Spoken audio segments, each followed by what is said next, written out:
This session deals with the development and prospects of the financial sector in Russia. We could not have a Gaidar forum without such a session. Over the last 15 years, Russian economy has seen strong development of the financial sector. There have been some periods like 2007, 2008, 2011, 2013. Some 30% of the demand growth happened through the banking sector. The financial sector has created incentives for economic development. In some periods, it has been a source of risks. All of this certainly has to be discussed. Unfortunately, the government forecast that has been prepared for the period of 2018 through 2024 does not have much information on the key indicators of the financial sector. It seems like the real economy lives its own life, and it is different from the financial sector's life. Moreover, the strategies that we know of related to the financial sector have very little to do with reality, or they're obsolete. The strategy for development of the banking sector has been adopted in 2011 for financial markets. A perfect model has been passed in 2012. We would like to understand what is going on, what is happening to the reform in the banking sector, what is happening in the financial sectors, how can we use quantitative easing instruments to fulfill Decree 204 to achieve sustainable growth. Today we have several panelists that will address this matter, and if time permits, we will take questions from the floor. First, I'm going to give floor to Yuri Danilov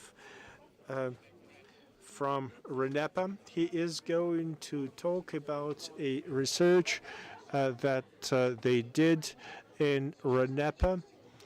Much of this presentation has been included in the proposals for the Center of Strategic Development Studies at the end of 2018. Over to you, Yuri. Thank you very much. Alexei has set an end goal, which invites me to change the sequence of my charts. I am going to start by showing you the chart that demonstrates the difference in approaches to the financial development in Russia and in other parts of the world. This would help me to explain many things that Alexei Vedev has talked about. Financial planning in Russia and in the rest of the world are very different. We live in different paradigms. I'm looking back at the last decade, and I'm trying to throw a look ahead at the coming 15 years.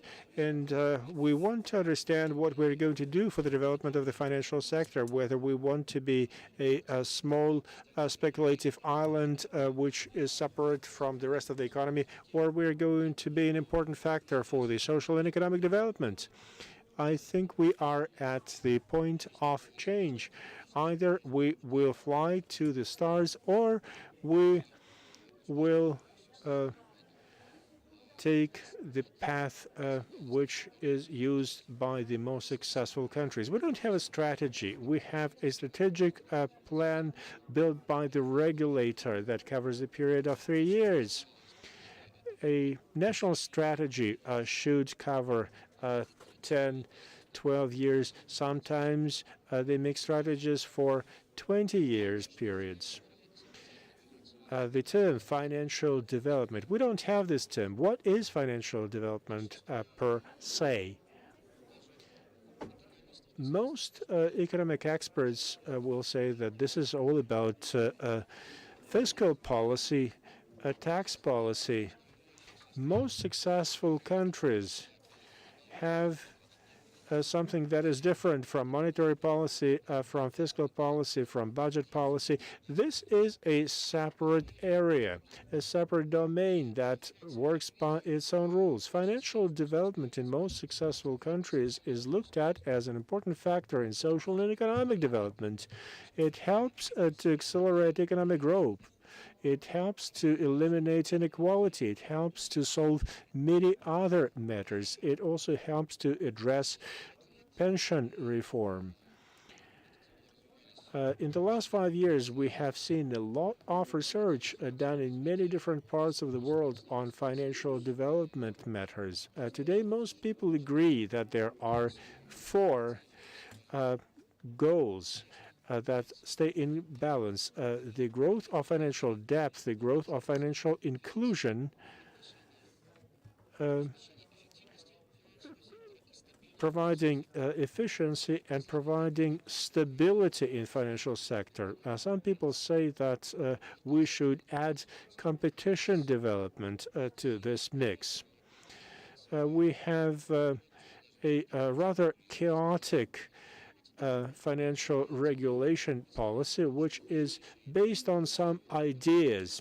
The main idea is that stability is king, like in fiscal policy, where stability is the main concern. And now the central bank is also in the same field, and they are struggling for stability. They also have a toolkit that helps to achieve this goal. We see that it is impossible to have strong development with a good balance unless we make win-win solutions so that we can be successful in several different areas. In Russia, we see the approach that is popular with accountants. They see some income and they see some expenditures. We need to have a policy for investment protection, and the central bank seems to be looking to minimize the number of investors so that the job is easier. The outcome of this policy, unfortunate policy, is quite visible. We see the picture that is described in this chart. We see depression in the fixed, in the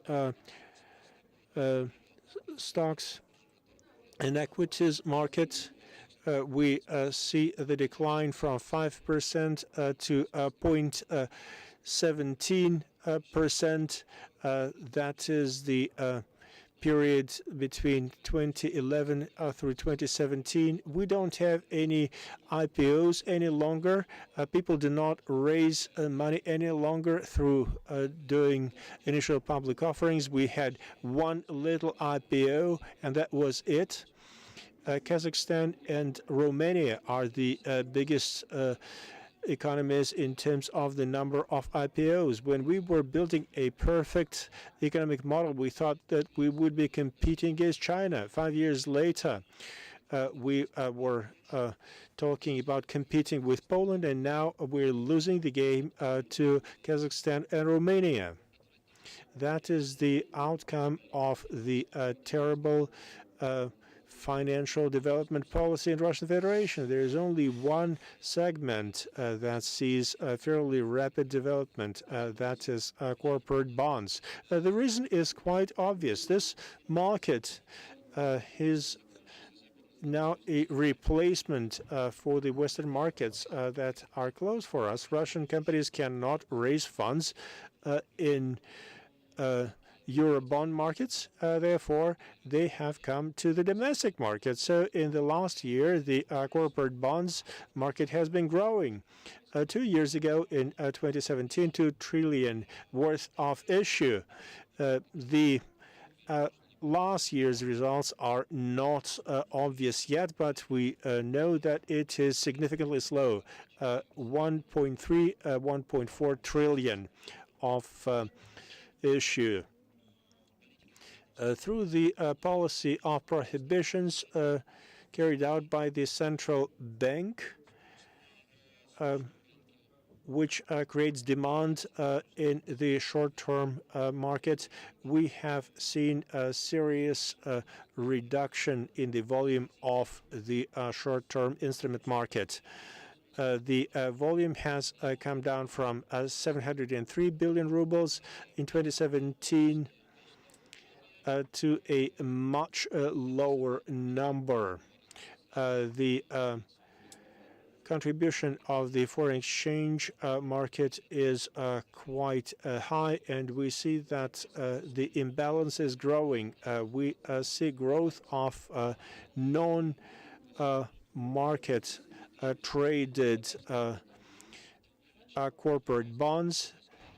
We also see that the number of market traded bonds has been reduced.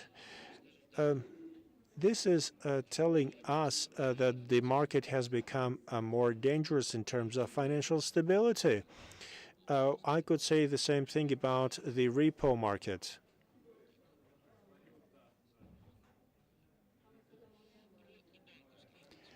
Now, let's look at non-banking instruments. Russia is holding the last place if you look at the 50 biggest financial markets. The share of non-banking financial sector amounts to 12% compared to the banking sector in terms of assets. That is very bad.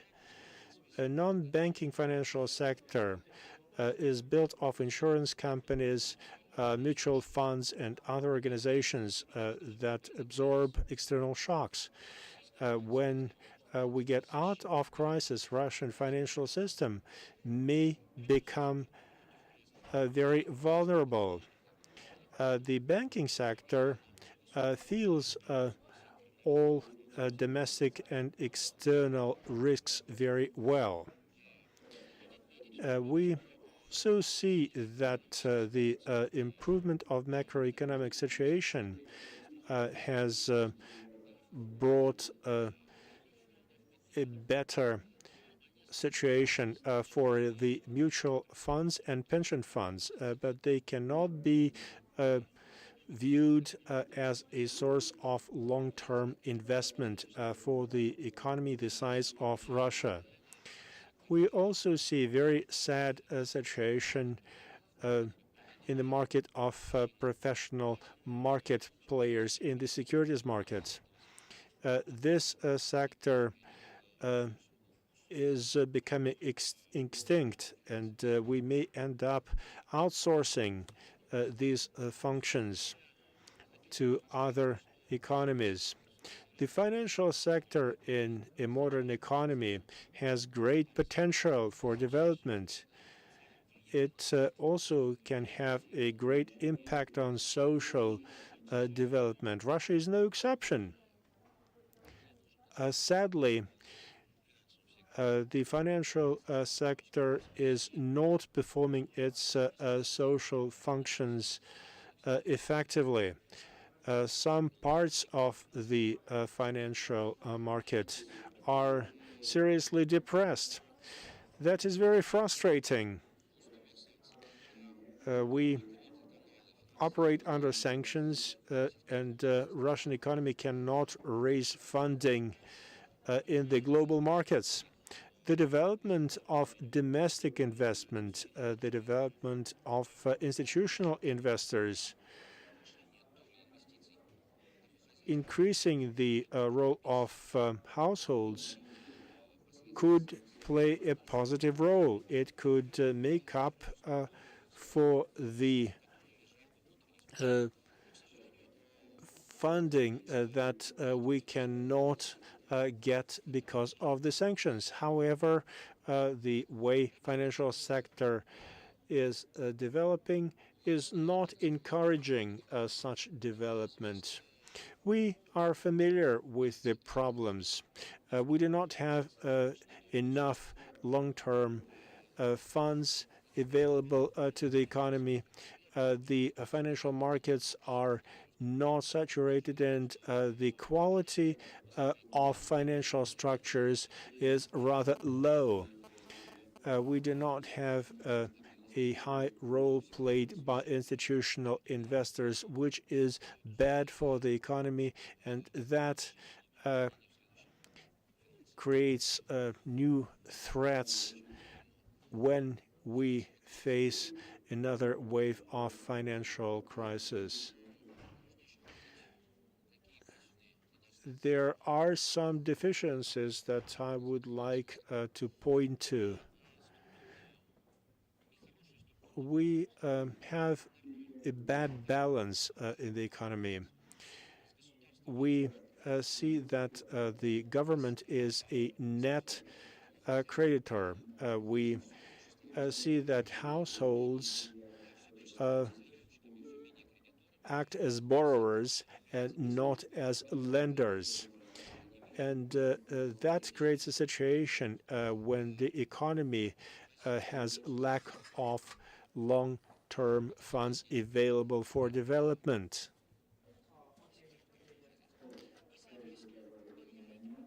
Because of this, corporate sector suffers from lack of long-term money. Some people think this is normal. Some leading economic experts unfortunately do not show high level of financial literacy. They would say the government has the money, the government would pay for this all. This is a very detrimental school of thought for the financial market. The government should not finance the economy. It should finance social programs. It should take care of defense issues. The share of the government should not be so high. It cannot help to build a successful economy.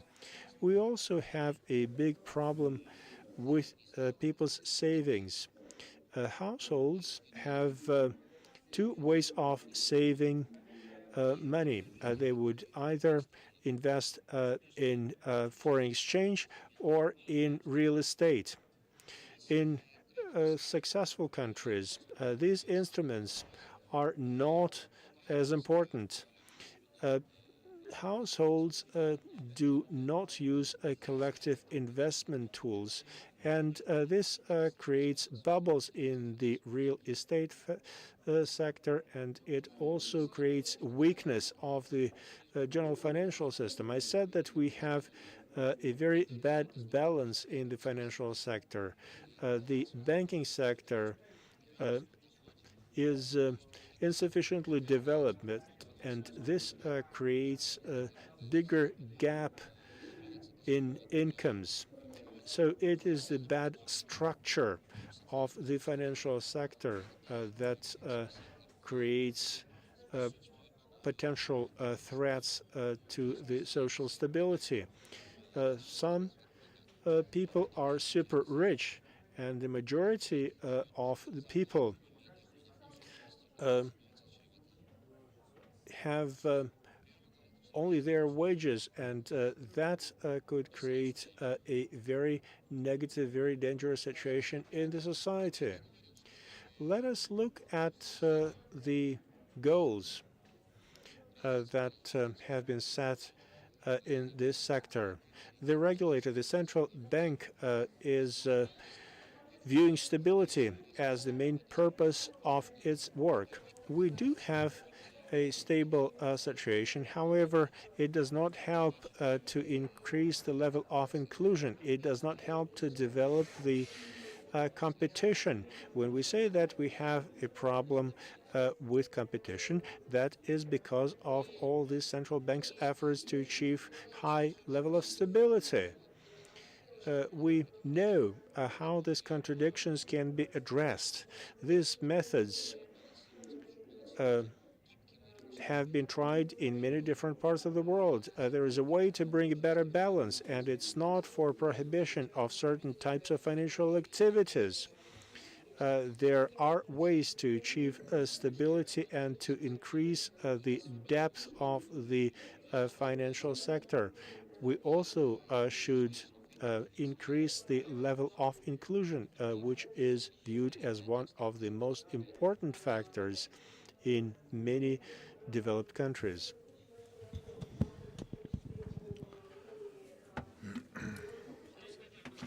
Well, based on these goals, I put together this diagram and added the market competition on it, because competition on financial markets and in the institutional segments is a big challenge for us, because the level of competition is very low. I've singled out certain challenges that need to be actively worked on.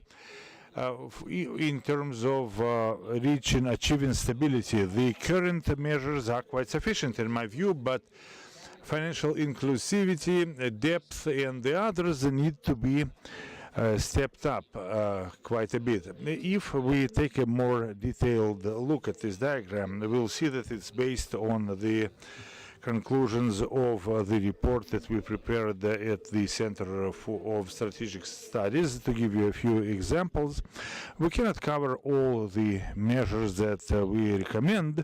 However, I'll single out a few. The most important one would be to expand the possibilities for the formation of non-government pension funds. We need to drop the stillborn baby, the pension capital. It will not work. It will never work. It will, but to the extent of 8 to 10% of the projected amount. And the most correct solution would be to introduce personal retirement accounts, and they have a great reputation with the public. They are among the fastest growing financial instruments, and if we take as a model the kind of retirement account as they exist in the US, and try to build our system based on this concept, I think we'll have a more successful pension system than what we have currently, or when we try to implement the projects suggested earlier. Well, I also know that we've achieved certain progress in terms of putting together compensation funds in the Russian Federation, which should be evaluated as a very positive development. A lot of people come to brokers saying they want to invest, but no compensation system is there. And 3/3 of them go away. And where do they go? They go to cash, hard cash, to real estate, or they invest in foreign markets. Also, the forms of oversight are very important. There's a whole spectrum that needs to be covered. What is overripe now? Motivated judgment needs to be balanced. I mean, it's been a long time we introduced that, and there needs to be a balance between the power of the regulator and the regulated entities. It's usually balanced by means of an entity known as financial tribunal, and any decisions of the regulator based on motivated judgment will not become effective until it's reviewed by the arbiter, by the tribunal. So I'm short of time, so there's a whole program for reforming the financial sector. It's been developed in the CCR project, and we insist that it be completed, that this research effort be completed and implemented. You know, Yuri's report, listening to Yuri's report, I couldn't help remembering the romanticism of the first financial markets, Konstantin Karichenko in 2009. At that time, it appeared that we were at a turning point and things will turn to the better. But now the multifunctional centers, international financial centers, I mean, everybody knows what it is, but international financial centers are almost forgotten now, have almost been forgotten. Maxim as such, we need to touch upon the banking sector at least briefly. Maxim, you have the floor. Good afternoon, distinguished colleagues.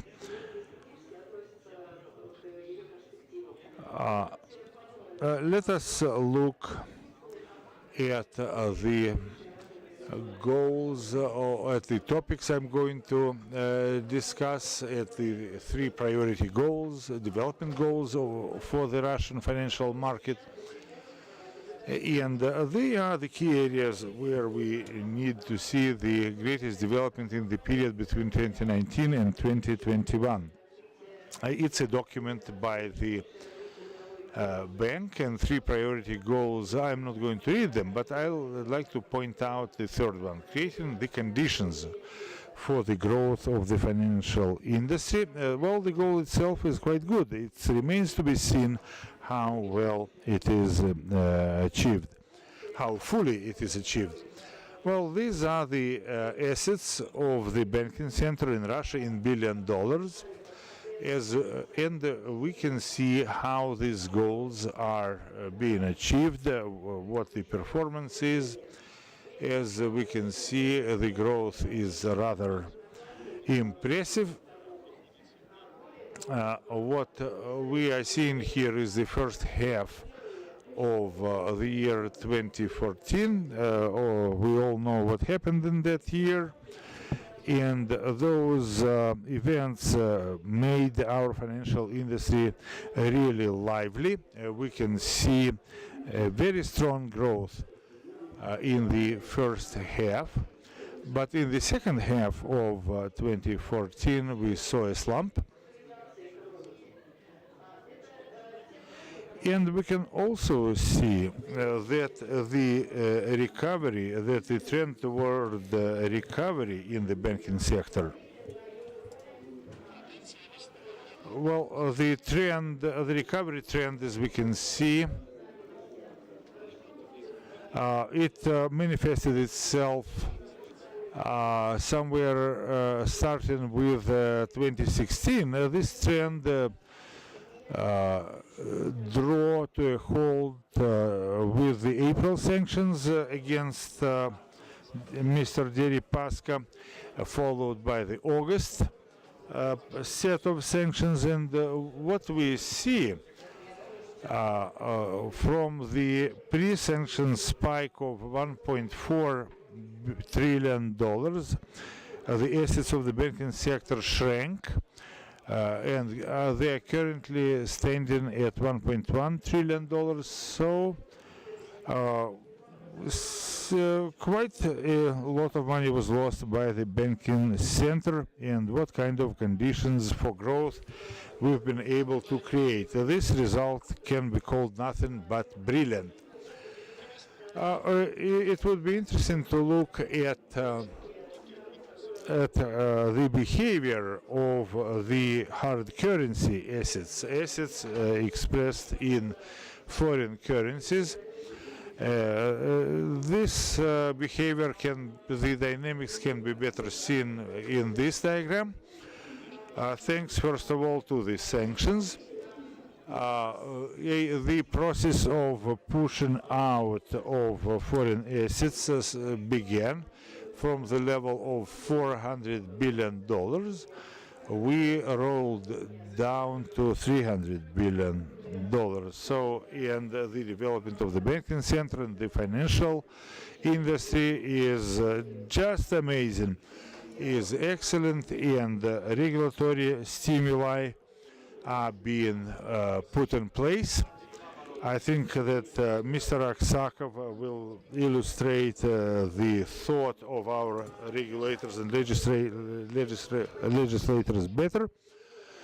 They are acting in a really powerful way. We see some really bright initiatives such as the currency table, and all these things show all the depth of care that our regulators have with regard to the banking sector. So let us now look at what's going on with the banking industry. If I'm not mistaken, financial reserves or the aggregate income of the banking sector was about 1.3 trillion rubles over the year. And let us see how much money the central bank injected into the trash banks and the banks that are going through the so-called sanitation process. So this is basically the money thrown away. They took them out of our pockets, 2 trillion rubles, and they threw them into two trash banks. Trust, the Moscow RIN banks, and AvtoVaz Bank has been the trash bank as well for a long time. So 2 trillion rubles have just been wasted, and you can judge the results of these activities yourselves. How good a contribution our banking sector is making to our national gross national income. So as of the 1st of December 2018, and my data is quite fresh, as you can see. I apologize. No, it's 2018, of course, the 1st of December of 2018, not 19, as shown in the slide. So in the banking sector, we have an excellent situation. Negative growth is continuing, and is continuing in a rather strong manner. The number of IPOs, the amount of IPOs, the number of IPOs which peaked in the middle of 2014 dropped to the level of 2,000. Well, we can treat these data in a different way. We can interpret these data in different ways, but the picture is quite interesting. As you know, banks have a similar trend because banks continue disappearing from the market, so our financial market is blooming and very strongly to that matter. So this is a number of ATMs, and I'm going to talk about inclusiveness and inclusion here. We can see that the events in the Crimea had a funny effect on the number of ATMs, the banking machines, and we were somewhere near 240,000 ATMs, and now there are fewer than 200,000 still in operation, according to our central bank. Let me skip through a few latest numbers. Speaking about inclusion, the number of internal structural units, such as subsidiary branch offices, loan offices, and so on. So the number of those offices has dropped. As of the 1st of March, we had 43,000 of those. 43.2 before the Crimean events, and as of the 1st of December, 29,500.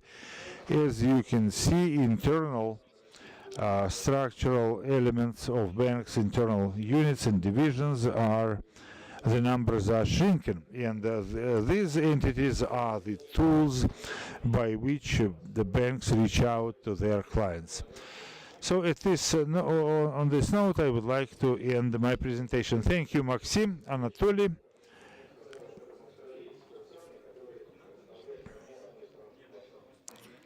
Well, Ekaterina Trofimova, over to you.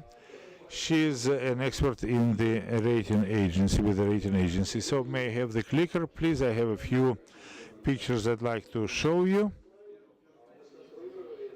Well, I'd like to remind you that I am the head of ACRA, the Russian Analytical and Credit Agency. We are working very actively in the financial sector, and of course, the topic of our session is the development and prospects for the financial sector.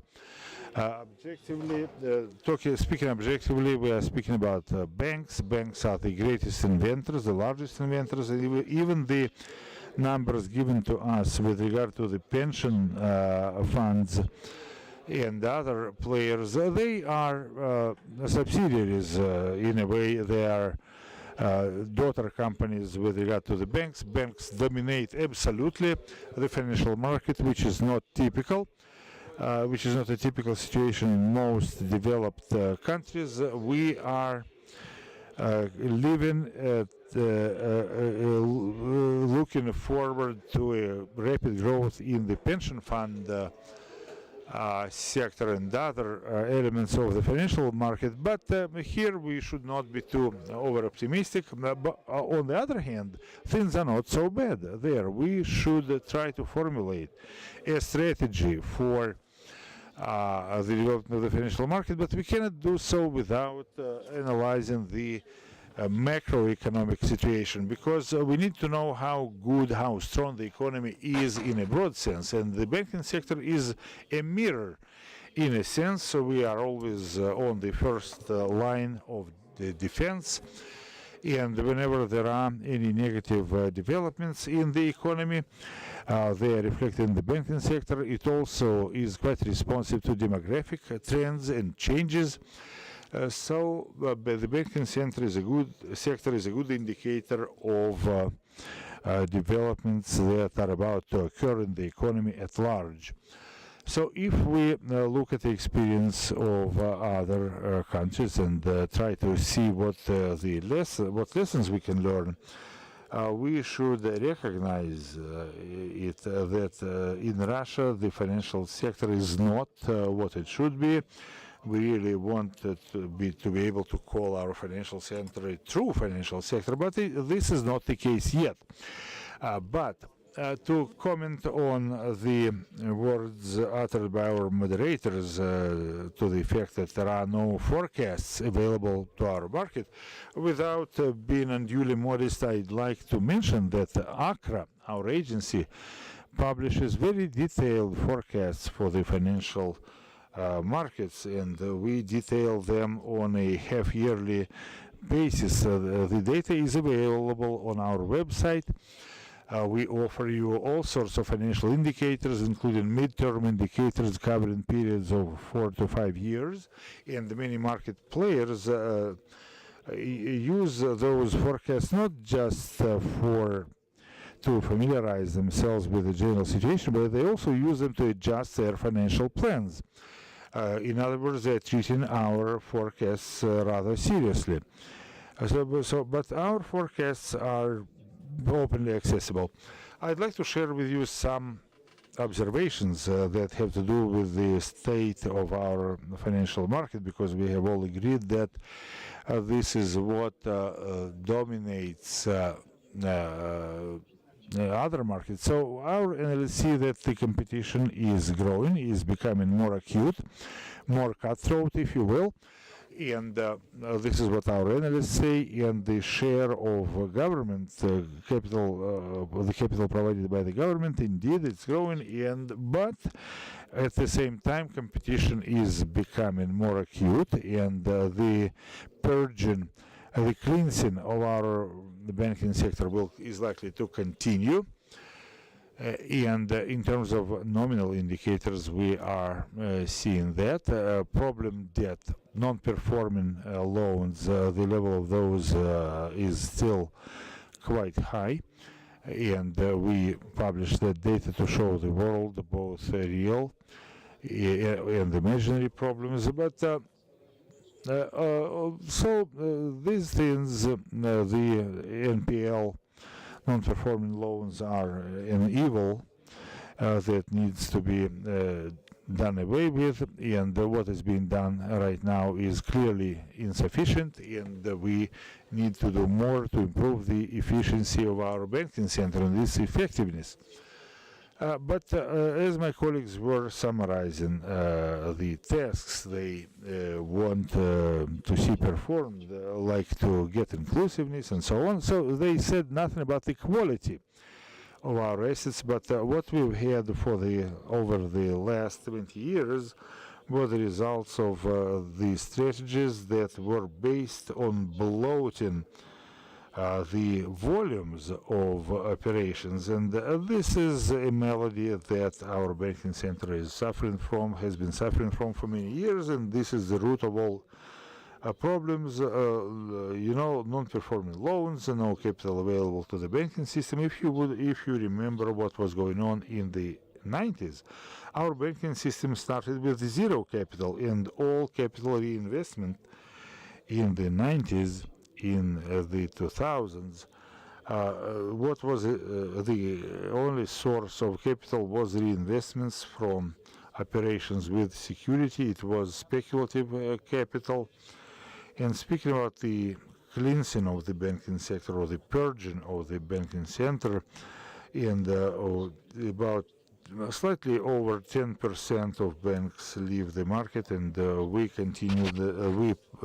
we predict that this process will continue for 5 more years. 5 to 7% of the total number of banks will be leaving the market, more for economic reasons, less for reasons of unfair methods or illegitimate methods, illegal methods of operation. So, and the direct or indirect presence of the government in the financial market is over 70%, and some aggregators say 70% is the closest. Whether it's good or bad, we need to ask our economic historians to provide us with the data, but objectively we need to say that we need to recognize that there are problems that the banking sector is facing. We need to consider the current political situation, and there doesn't appear to be any credible source of funds on the market. When we are criticizing things, we need to think about what other options we have. We need to consider the global consensus as well.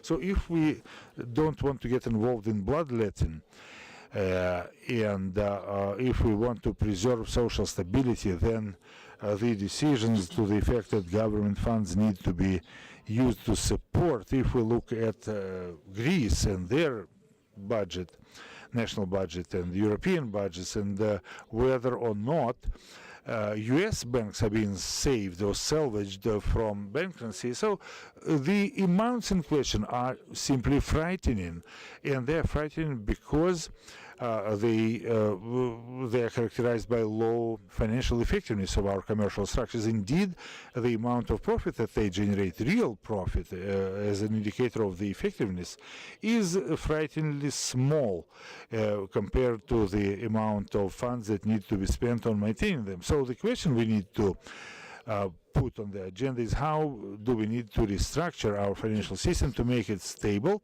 and financially viable. Now, when we look at the growth, I could show you a variety of different charts. Let us look at the nominal growth. On average, we expect it to be at 9%. That is a little higher than in the few recent years. So that has been some acceleration. The growth of assets has been higher last year than in the previous years. This is telling us that we have seen a long pause of low risk appetite. People need to earn. So we see that there is a need to refinance old loans, and that requires that we raise extra funds, extra resources. We see that borrowing in the corporate sector is coming back to normal. We also see the increase of 7% in non-financial companies. We also see that the loans issued to private citizens and mortgage loans are going to drive growth. In 2018, the growth of mortgage loans amounted to 17%. Other types of consumer loans will not contribute as much. This is a picture that shows the level of involvement, the level of inclusion. After a decline in assets to GDP numbers, by 2022 we may reach 100% level, and in retail lending the numbers are going to grow and they will double against 2016-2017 numbers in 5 years to come. The debt level is a serious concern. You may remember it or you may not, but at a Gaidar forum, after all the events have become history, we talked about the need to create a bank of bad assets, and there was a lot of reaction to that, but nothing happened. I am sure that if that was to be done, certainly this would be a very difficult thing to do, but if that was done 5 or 6 years ago, obviously the expenditures of the government to rescue banks would be much slower, but that definitely was a very difficult mission, as I was saying 5 or 6 years ago. The level of indebtedness is going to come lower, but it's not going to mean that the problems will disappear. They have nowhere to disappear to. We will probably see the recovery of growth. We still have markets, banks in the market that have up to a quarter of problem assets. We have surplus cash. This is a two-sided sword. This is a big issue related to banks' efficiency. And like I was saying, there is quite a lot of bank aversion. Banks are not offering credit that is so much needed for the economy. Banks are extra conservative. They are not helping the real sector enough. There is no one answer to this challenge. Banks are extra cautious, especially against more stringent regulatory requirements, and it also has to do with the real economy. People are planning for shorter periods of time, and they are not borrowing on the terms that are offered in the market.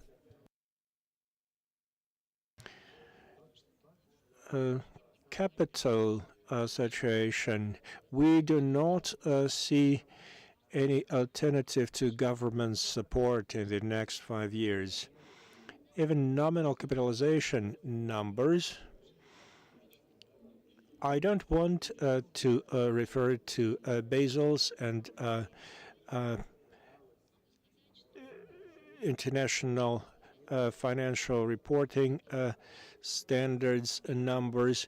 I will just say that we do not see any reasons for added volatility. This is the picture that we have seen in the banking sector in Russia in several years. So we think that the generation of new capital is expected to stay at a very low level, 70 basis points. We have achieved the main task. We have maintained the system of payments. The banking system is the blood system for the economy. We have it, it's operational. We have avoided some shocks that could have happened last year and in a number of previous years if the government has not offered its support. We did a lot of stress testing exercises. If the government did not offer its support, the economy would have experienced much stronger impacts and we would not be witnessing any economic growth. From standpoint of economic policy, the current course can be explained. It's quite clear, and we did not see any alternative solution for this. The question is, can we change our approach? Are we going to have a picture of financial sector development? Well, we saved the financial sector, but that's where we stopped.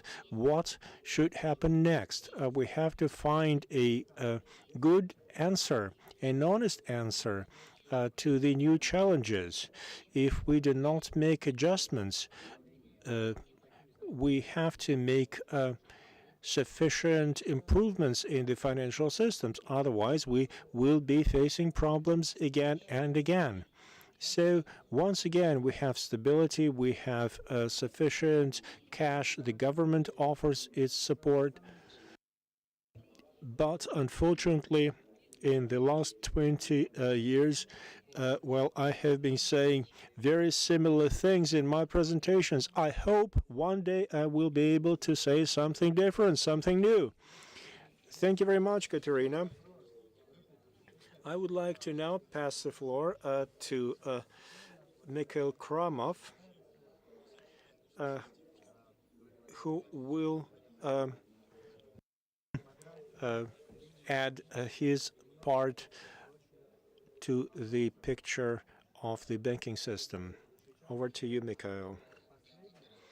Thank you very much for the opportunity to speak. I will not take much time. Ekaterina has said that the problems we are facing are not new. Indeed, when we're talking about financial market in Russia, we cannot avoid talking about the banking sector. It's the core of the financial sector. And Mr. Danilov said it consumes most operations. What has not been said is that our banking sector is very small.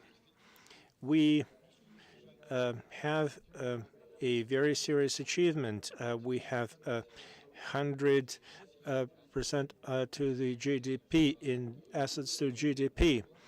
The growth of assets has been caused by depreciation of the Russian currency. That's what caused this improvement. Look at 2014, when the overvaluation of the foreign exchange has caused the review of the numbers. Another consideration that comes to my mind has with the fact that the main purpose of the banking sector is to offer money to the economy. The overall lending related to GDP is lacking about 50%. On average, banking loans amount to 90% of the GDP. In the banking sector, to grow to the world level, we have to have an increase of 2 times. The other consideration that is very important is the choice of the development model for the financial sector. We have seen quite a high level of concentration in the banking sector, so we have to increase lending.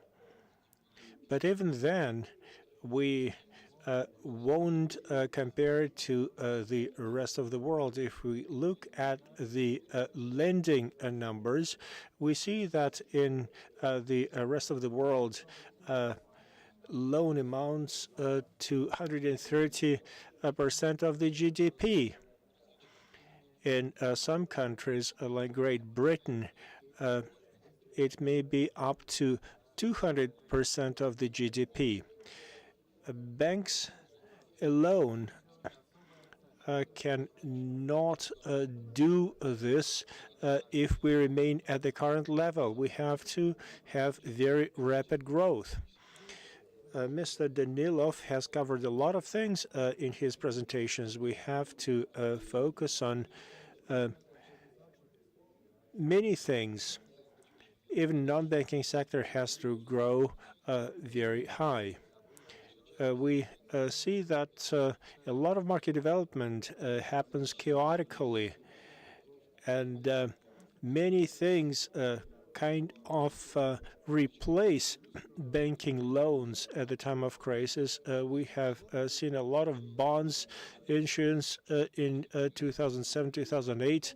Then we saw another wave of bond market development. It had to do with the closure of the international markets in 2008, and that was short time problem. Now this is a much longer term problem. We have seen other challenges as well at the time of economic decline that has become inevitable.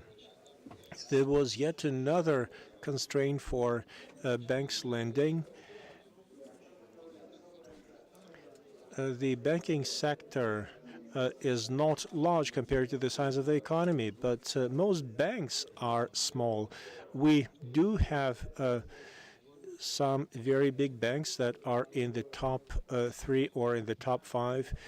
They can satisfy the demands of the biggest borrowers. They can offer really big lines of credit, but most banks are incapable of supporting big business. If you look at average bond market borrowings, you can see that there are very few banks that can offer a loan that would be comparable to bond issuance. In 2017, people would most frequently borrow 5 billion rubles in the bond market. In the banking sector, that number was quite different. There are about 10 to 15 banks in the country that can offer that much. And this again brings the question of the financial markets development model. What are we going to use as a foundation? And the last point I want to make has to do with the role of households.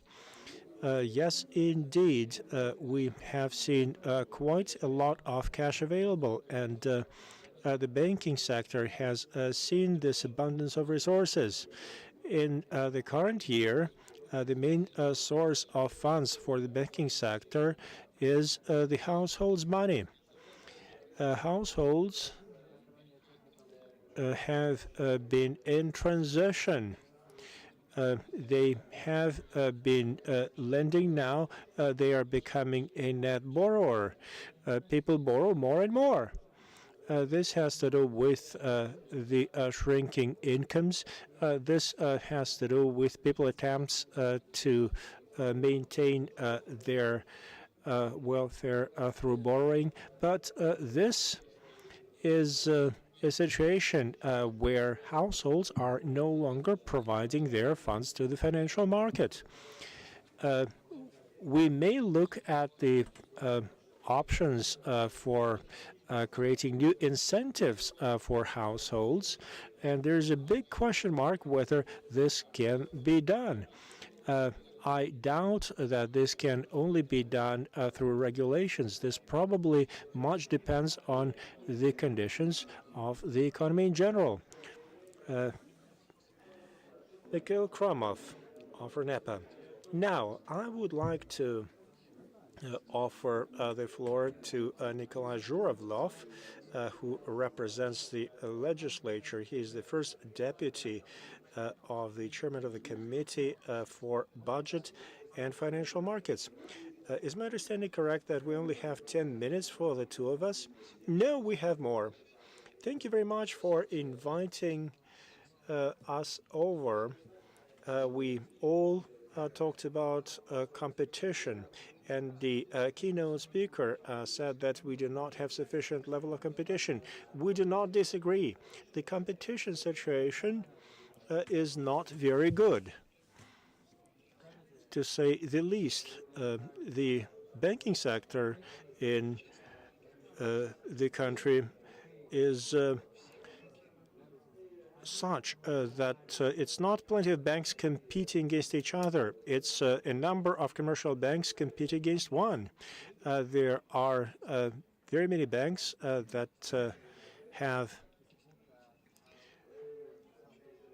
very few financial products which they offer. They focus on one or two instruments, and that is unacceptable. This is not something that we have inherited from the Soviet period.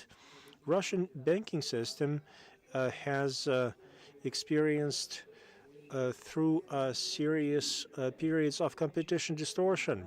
At first, good faith players were competing against the banks that were using fraudulent methods. Then the regulator started fighting bad players, and that created a myth that only government-owned banks can be reliable and sustainable, which is not true, by the way, but the myth still is there. It persists. And many people believe that they can only take their money to a state-owned bank, and that was a serious blow at many private banks. No other country has such a big gap between number one bank and banks number 2, 3, and 5. Big players in most economies are quite similar in size and importance. What can be done about it? We believe that financial authorities and the central bank should change their attitude and rhetoric. They should not be saying that private banks can be quite a good quality, that they also have good business models. They do not have to name them. A central bank cannot make specific comments on specific organizations, but this should be the general attitude, and the regulator should make this known to the public. Federal Anti-Monopoly Service, the Federal Competition Authority, has a working group which includes representatives of the legislature. They are developing sets of proposals that should help to reduce the level of concentration in the banking sector.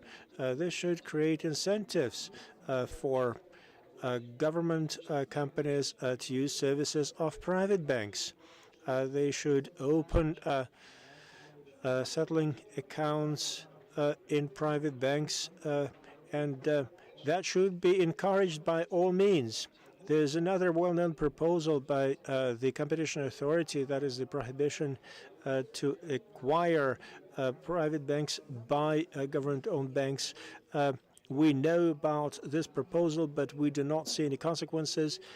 The same is true for the idea of monopoly products regulation, which is quite similar to the situation that we have in the commodity sector.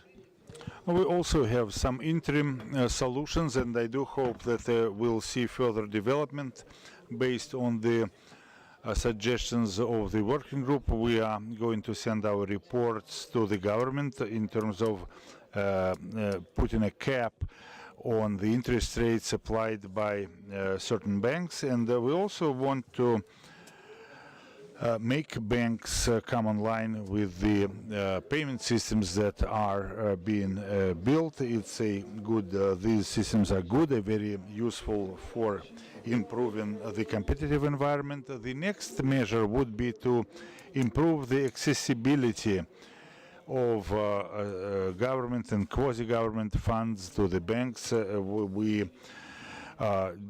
we did as the first step, we put forward certain requirements to the finance ministry to place to the treasury to put its funds into private banks.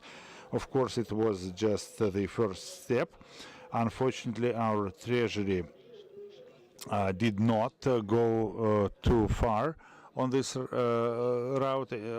route, and some funds, some foundations have restrictions and, in fact, prohibitions on placing their money into private banks. I would agree with Maxim that not everything is doom and gloom.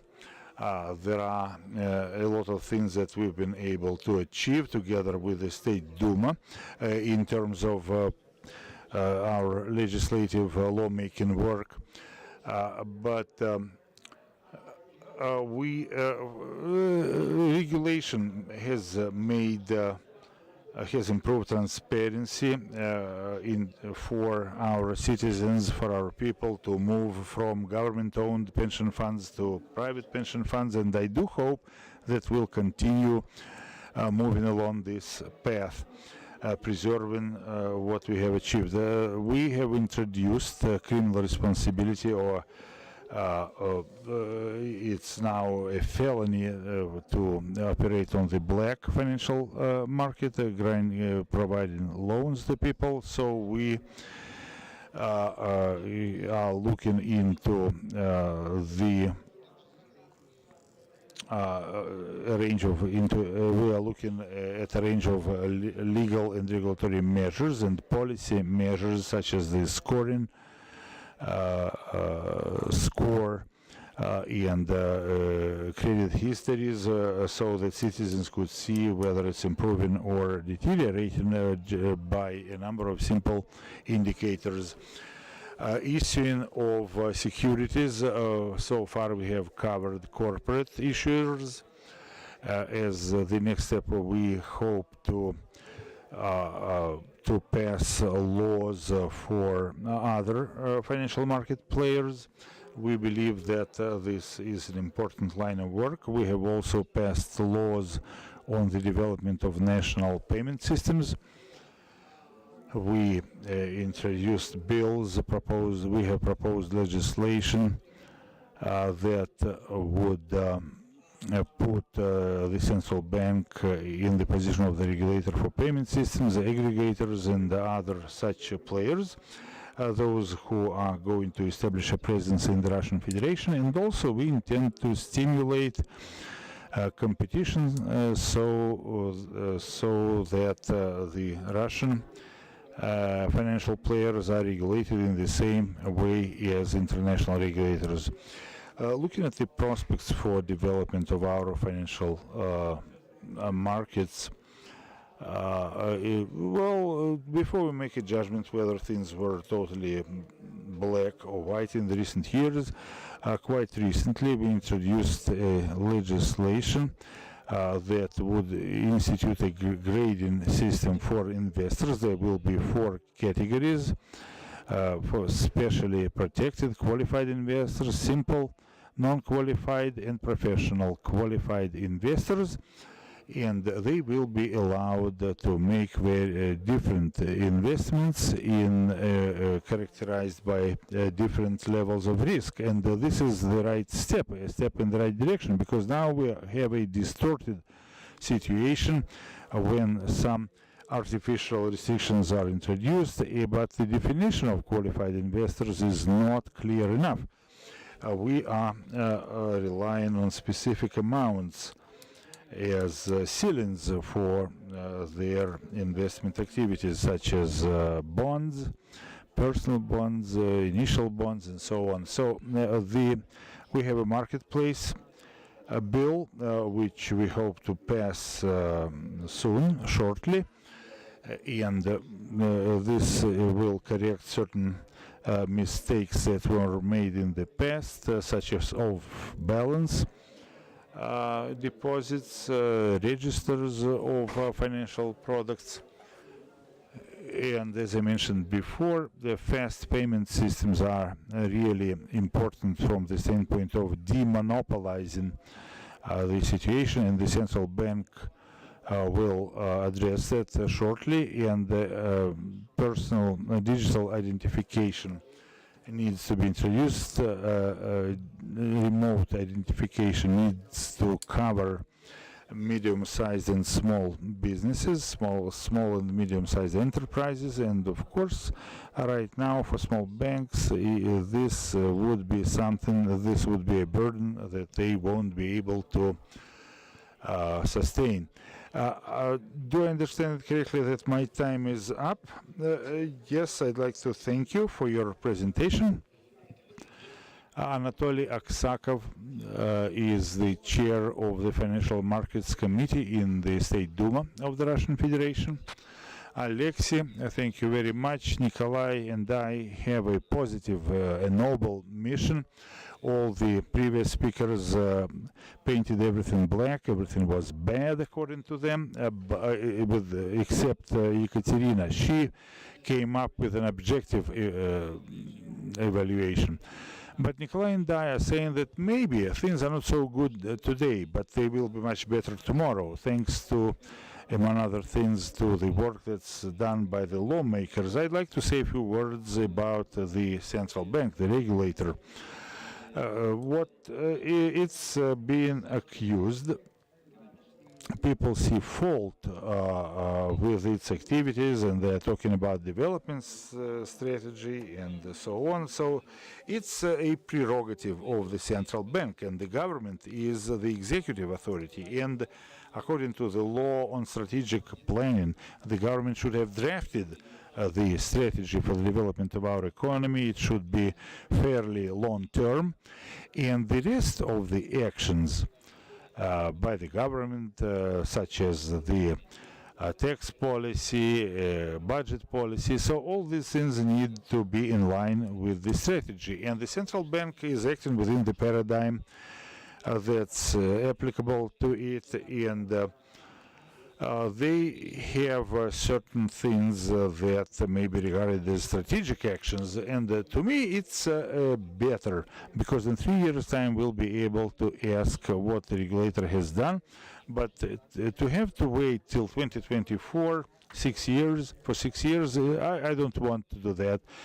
When we are developing long-term plans, we keep forgetting that such plans were formulated before, but when they fail, no one is held responsible for such failures. And the central bank, considering that a lot of initiatives by the central bank go through us, they are doing a lot of very serious work ensuring stability in a very difficult international environment and in the conditions where financial work is transformed all over the world. And I think that the relatively low inflation is an achievement by the central bank, and they have established payment systems such as national cards, banking cards. They have also come up with FinServe and other solutions for financial security. We are talking about a huge amount of work here that needed the support of the lawmakers. So we need to, in order to be able to exchange currency, to be players on the foreign exchange, we would need to have a single display showing the current rates. But there are a lot of outlets that are unlicensed and that would work in fraudulent ways. I just came back from the United States, so certain members of the State Duma are still allowed, but I saw that they don't use such a single display for the rates, so you'd better stock up on dollars before you go there. So Yuri, I'm inviting you on the 21st to attend the State Duma on the 21st of January. We are going to have hearings there. Your presentation was very interesting, and your suggestions regarding pension funds and how they can be integrated into the financial system and the personal pension capital. So these things need to be considered, and they are good material for further consideration and work. It's the first time I've heard of them, but such the growth rate is rather strong. They grew over the recent months by 30%, and but many people are still unaware of this product, and they do not appreciate the fact that there are tax deductions if you use this automated system to do your financial operations.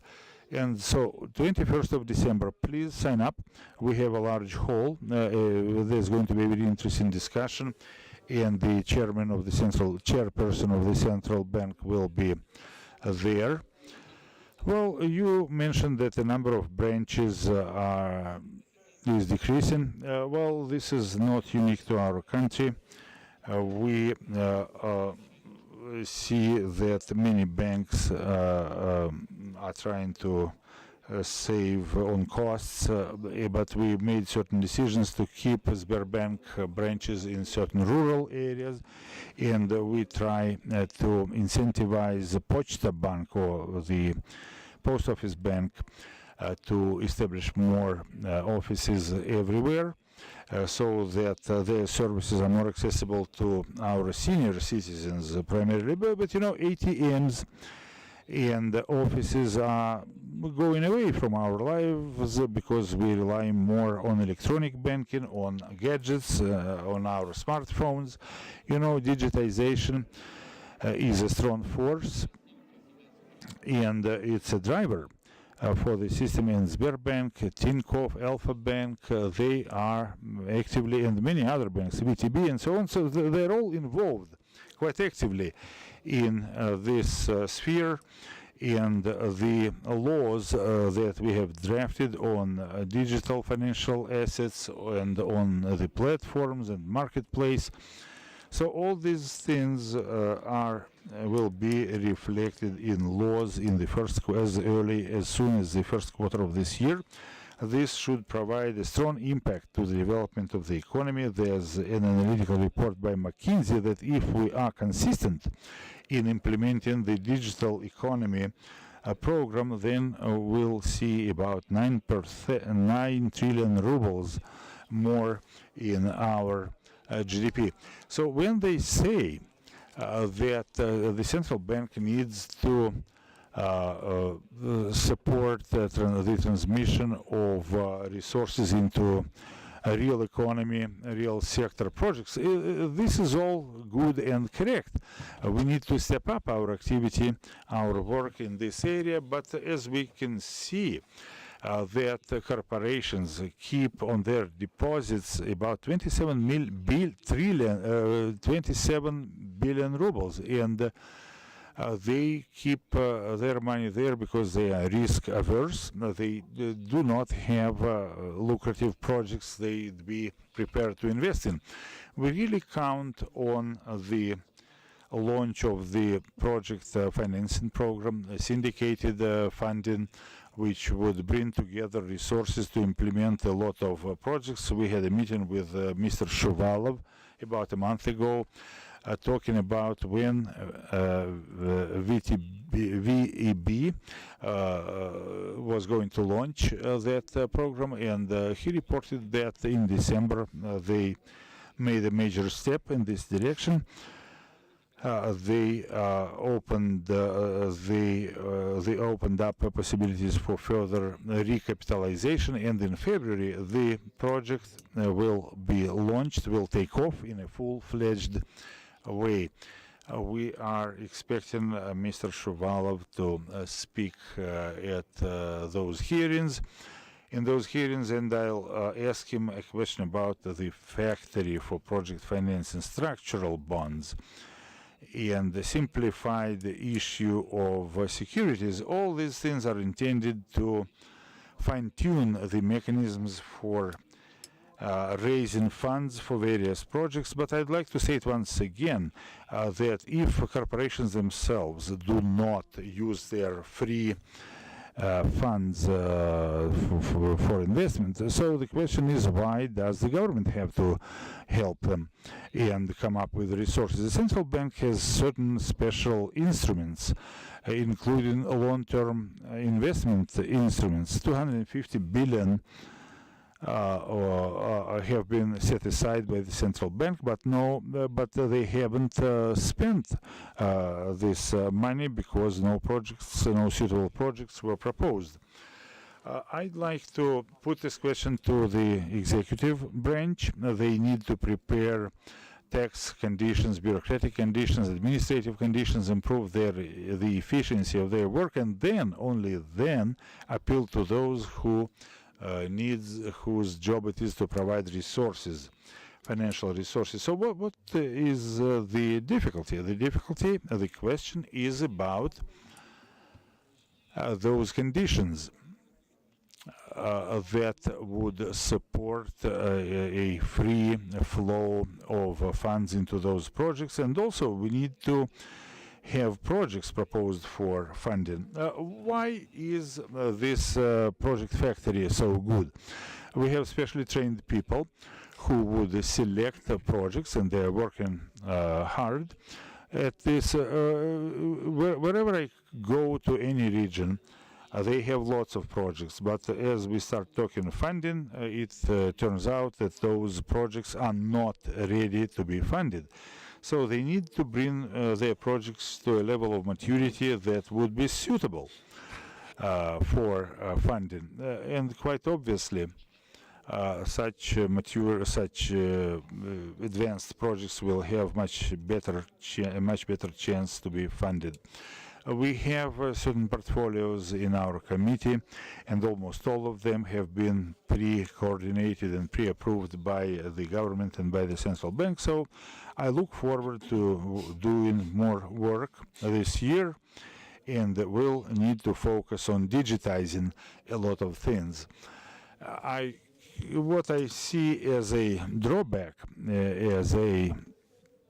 in our work is that things are not connected properly. So there are presidential decrees outlining what we need to do until the end of 2024. All instruments need to be aimed at fulfilling, accomplishing those strategies, but I think a lot of work still needs to be done on that front. A few comments.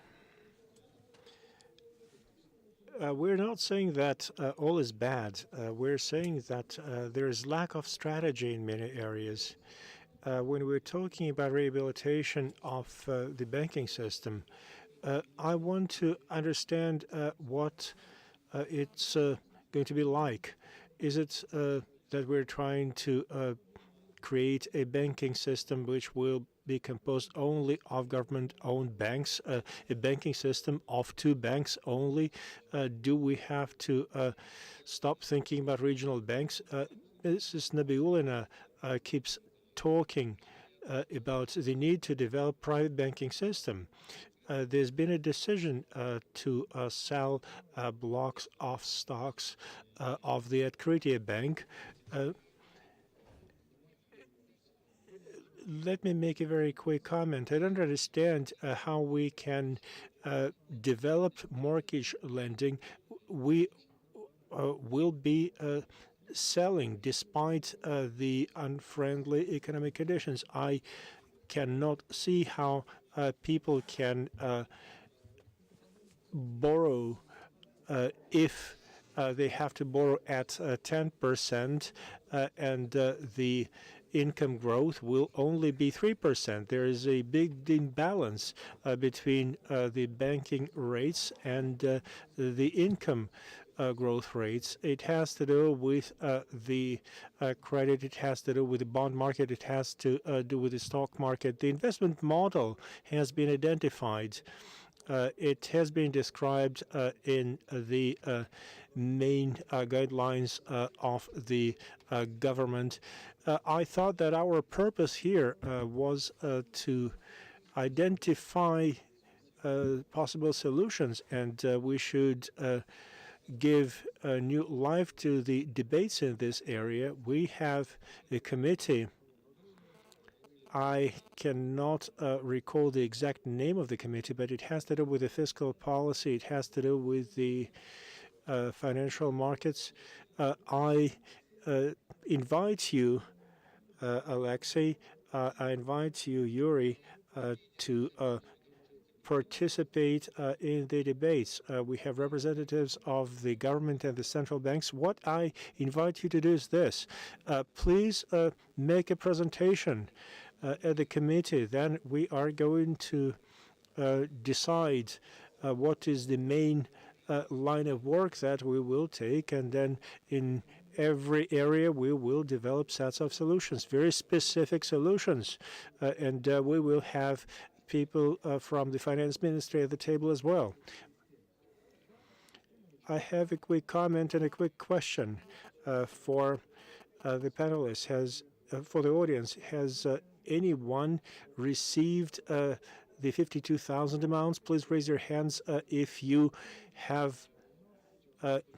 See how many hands have been raised. These are the people who decided to come to this audience. Think about the overall number of people who used this instrument. I did apply for this, although I have sent an application in July of last year. I have gathered all the documents that I needed to submit.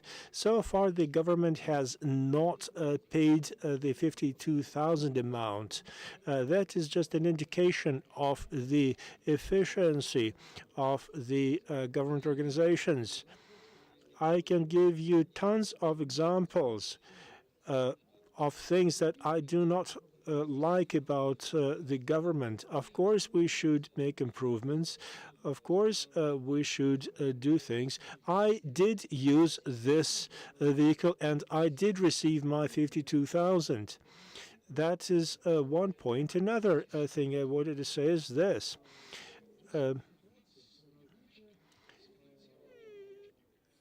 We have serious challenges in real estate trading.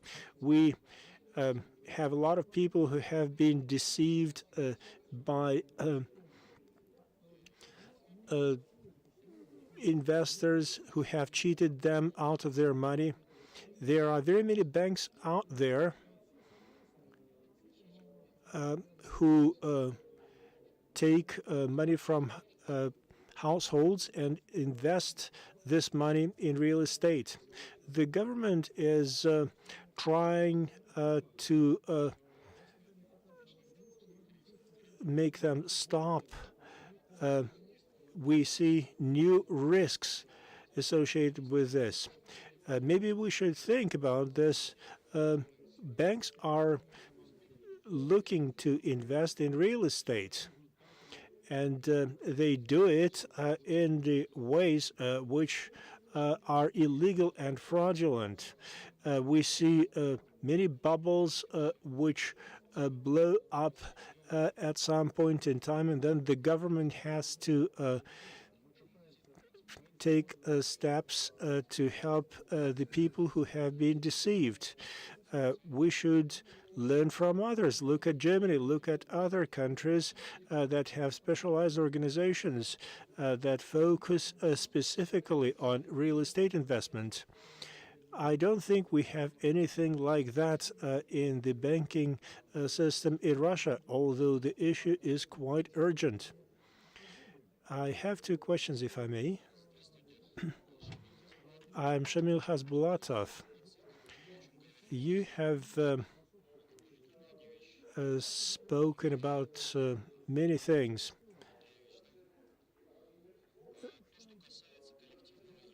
Collective investment is one of them. We have seen various mechanisms like project bonds. Egypt has tried to do that. They raised funding in that way to finance building of a canal. There are big-scale projects that households can be invited to participate in, and people would probably do, not only because of the financial benefits, but also because this would be tangible help to the national economy. We may have problems communicating with big corporations. We may try to communicate with the people. Syndicated vehicles is another way to shift the highest risks to the government. Maybe this is another mechanism that the government should make better use of. Crowdfunding may be yet another way of raising funding for different projects. Could you please comment on my points? The law on crowdfunding has been reviewed, and I think it will be passed in February. We are working quite hard on that. So this vehicle will become available. Some people say that if crowdfunding method was used, they could build 3 bridges to the Crimea. VEB is a government-owned organization, and they will try to create incentives for that. Of course, there is an exchange rate risk if it goes up sharply. If the key policy rate has to be raised, then the government is going to address this risk